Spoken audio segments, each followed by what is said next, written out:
Assalamualaikum warahmatullahi wabarakatuh. Alhamdulillahirabbil alamin, asyhadu an la ilaha illallah wa asyhadu anna Muhammadan abduhu wa rasuluh.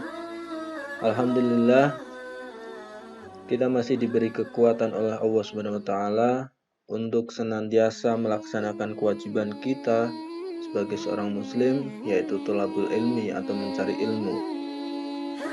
Nah, bagaimana kabar anak-anak semuanya? Semoga selalu dalam keadaan sehat. Pada kesempatan kali ini, kita akan membahas tentang iman kepada kitab Allah. Mungkin anak-anak sudah tidak asing dengan Al-Quran, yaitu salah satu kitab Allah SWT.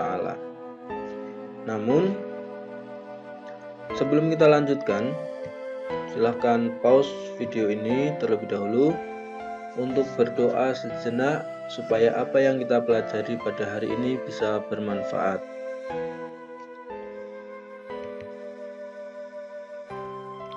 Nah, anak-anak semuanya, apa yang terjadi ketika kita berjalan menggunakan kendaraan bermotor atau mobil, tetapi kita tidak tahu tujuannya?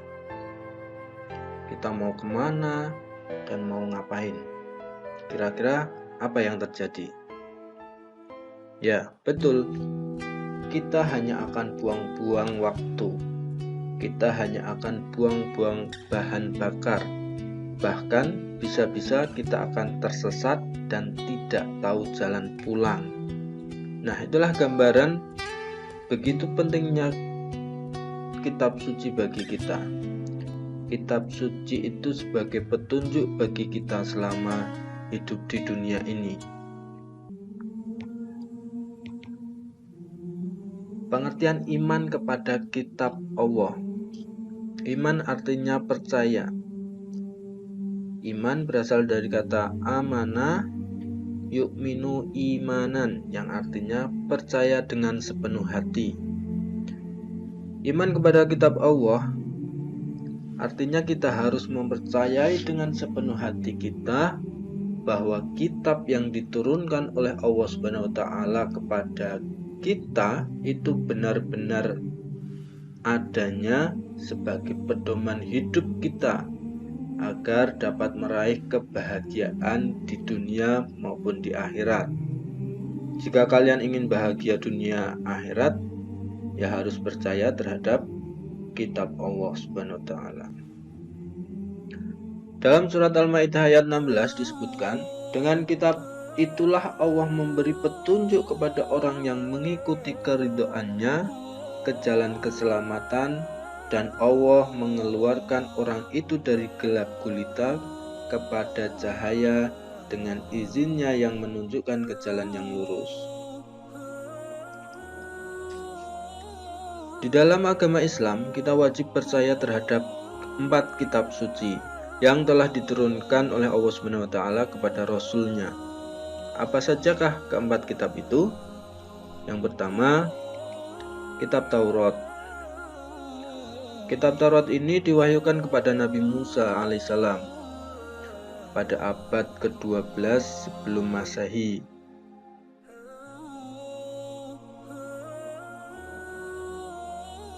Nabi Musa diutus Allah SWT untuk para kaum Bani Israel, yaitu yang lebih terkenal dengan kaum Yahudi. Bahasa yang digunakan pada kitab Taurat ini adalah bahasa Ibrani. Pokok ajaran dalam kitab Taurat ini adalah perintah mengisahkan Allah SWT, larangan menyembah patung, larangan menyebut nama Allah dengan sia-sia,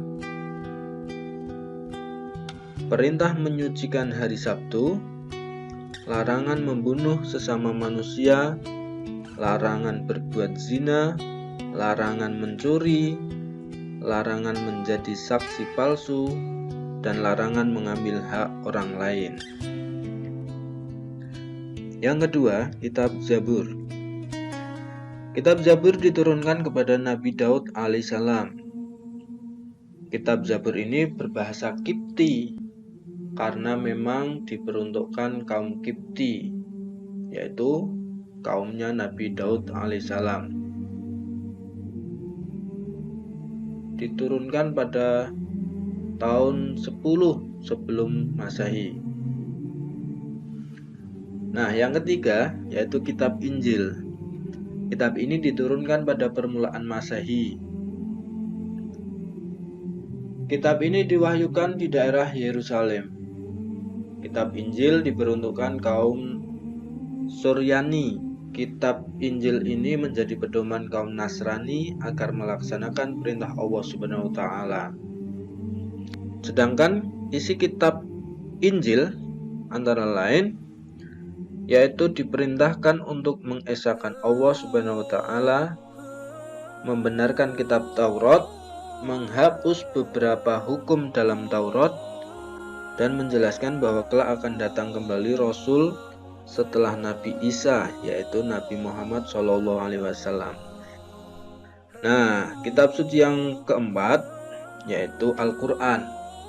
Al-Quran itu diturunkan kepada Nabi Muhammad SAW pada abad ke-7 Masehi, yaitu mulai tahun 611 sampai 632 Masehi. Al-Quran ini diturunkan sebagai penyempurna dari kitab-kitab sebelumnya. Jadi Al-Quran itu diturunkan untuk menyempurnakan Taurat, Zabur, dan Injil. Semuanya sudah terangkum di dalam Al-Quran. Secara umum, isi Al-Quran berisi tentang satu akidah atau keyakinan, kedua akhlak atau budi pekerti, ketiga ibadah, keempat muamalah yaitu hubungan manusia satu dengan yang lainnya, kemudian ada tarikh yaitu sejarah. Al-Quran merupakan kitab yang terjamin kemurniannya. Sejak diturunkan sampai sekarang tidak mengalami perubahan. Sebagaimana dalam surat Al-Hijr ayat 9, sesungguhnya kamilah yang menurunkan Al-Quran dan pasti pula kami yang memeliharanya. Anak-anak, dalam sejarah Al-Quran diturunkan itu tidak sekaligus, melainkan sedikit demi sedikit, yaitu dalam kurun waktu 22 tahun, 2 bulan, dan 22 hari, atau kurang lebih 23 tahun. Jumlah surat yang ada di dalam Al-Quran sebanyak 114 surat. Sebagai umat Islam, kita harus mencintai Al-Quran dengan cara membacanya dan mengamalkan isinya. Nama lain Al-Quran: pertama, Al-Huda, yang memiliki arti petunjuk. Kedua, Al-Furqan, yang memiliki arti pembeda antara yang benar dan yang salah. Ketiga, Asy-Syifa, yang memiliki arti obat. Keempat, Az-Zikr, yang memiliki arti memberi peringatan. Kelima, Alkitab, yang memiliki arti yang ditulis. Kemudian Al-Hikmah, yang memiliki arti kebijaksanaan, dan Al-Bayan, yang artinya penerang. Kemudian perbedaan kitab dan suhuf. Di wahyu Allah yang diturunkan kepada para rasulnya itu ada dua. Yang pertama suhuf dan yang kedua kitab. Meskipun sama-sama firman Allah, tetapi perbedaannya adalah kalau suhuf itu masih dalam bentuk lembaran terpisah, tetapi kalau kitab itu sudah dibukukan. Nah, perbedaannya adalah isi kitab lebih lengkap daripada suhuf, dan masa berlakunya kitab itu juga lebih lama daripada suhuf. Rasul yang mendapatkan suhuf antara lain Nabi Adam alaihissalam menerima sebanyak 10 suhuf atau 10 lembar, Nabi Idris 30 suhuf, Nabi Ibrahim 30 suhuf, dan Nabi Musa menerima 10 suhuf. Hikmah beriman kepada kitab Allah. Pertama, memberikan petunjuk kepada manusia. Kedua, sebagai pedoman agar manusia tidak berselisih. Ketiga, memberikan informasi sejarah kehidupan orang-orang terdahulu. Keempat, manusia dapat mengetahui betapa besarnya perhatian dan kasih sayang Allah Subhanahu wa Ta'ala kepada para hamba dan makhluknya.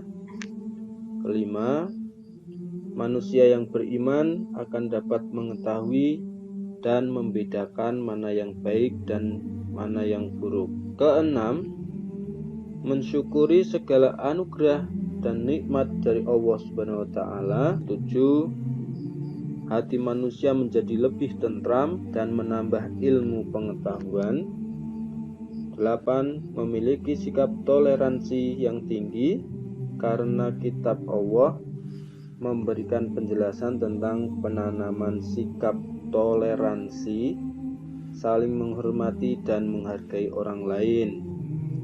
9. Meningkatkan kesabaran dalam menerima cobaan, ujian, dan musibah yang menimpa pada dirinya.